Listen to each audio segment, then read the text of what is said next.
Welcome back to Statistics for Business 1. I'm Shankar, your course instructor. And I'm his historian, Liza. We are now looking at a dataset on gasoline prices which we have downloaded from the World Bank website. In our last segment, we showed how to calculate summary measures for grouped data. I just couldn't believe how close they were to the actual numbers. You got that right. In this segment, we will go over the shape of the histogram and try to qualify it using some numerical measures. You're always measuring things. Because it's a quant course, Liza. How else will you distinguish between two large data sets? With my eyes, of course. You mean you can easily spot differences between two histograms? I doubt it. I was just joking. She does. So let's talk briefly about moments. If we look at any column of numbers, the first raw moment is nothing but the mean of the numbers. You know by now that the sum of the deviations of these numbers from their mean is simply 0, 0, 0. Awesome. And that's why we will go with a squared deviation and average them to get the variance. We call this variance the second corrected moment, and here's the symbolic formula which we will call mu2 or nothing but sigma squared. So, can we cube the deviations? Why not? Of course we can, and take their average. We will call it mu3. Now this is something useful to statisticians because one way to quantify the shape of a distribution is to calculate this amount mu3 divided by sigma cubed, which we will call skewness. Just use skew in spreadsheets. And unlike variance, which is always positive, skewness can be positive or it can be negative. I must caution you that there are other formulas for skew also. Before we go ahead with calculating skews for our data columns, here's how we interpret them. Suppose you construct the histogram for a variable and then you have a tail pointing towards the right, then it is positively skewed. So Liza, can you talk about a variable that is positively skewed? How about the salaries at a private company? Wow, that's fantastic. More people make lower salaries, whereas a lucky few make the big bucks.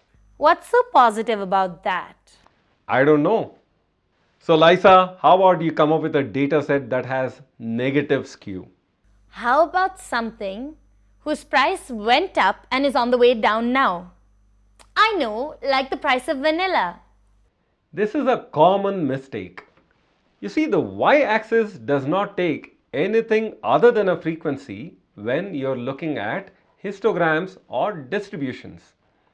I would say the demographic age profiles for several countries are skewed negatively.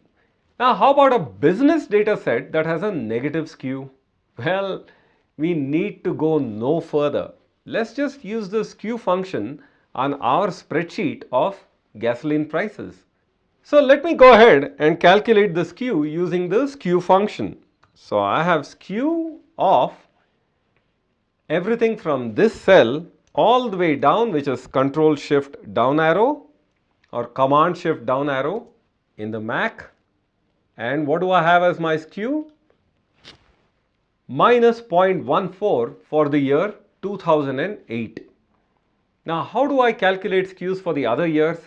It turns out that the skew has been increasingly negative between 2008 and 2012. Now, instead of trying to imagine what is happening, why don't we stick the three histograms side by side and examine them? These histograms are what I have created using R. So, I'll ask you to look at that carefully and tell me what you will notice. At the extreme left of this picture, the skew is quite low at minus 0.14, that is for 2008, whereas it's almost 3 times as high on the right at minus 0.41. The leftmost histogram is the most symmetric if you notice carefully. Forget about whatever is on the extreme right there. While the tail makes itself felt in the rightmost histogram. Do you get my point? How about the fourth power? Why not? We have what is known as kurtosis, which is given by mu4 divided by sigma to the power of 4. Now the spreadsheet function for this is simply Kurt. Again, this says something about the shape of the distribution, how pointed it is. But we must understand the normal distribution a little more to appreciate this measure. Let's just say that finance people often worry about kurtosis. We might have been able to calculate the skew for a data set, but how is it relevant to us? If there's a lot of skew in a data set, then we have to be careful about the kind of statements we'll make about what is the average value. Now it's a common misconception that the average or mean and the median values are sort of close to each other for a data set. That's wishful thinking. So we have designed a caselet just for you to explore such a faulty line of reasoning. And with that, we come to the end of this segment.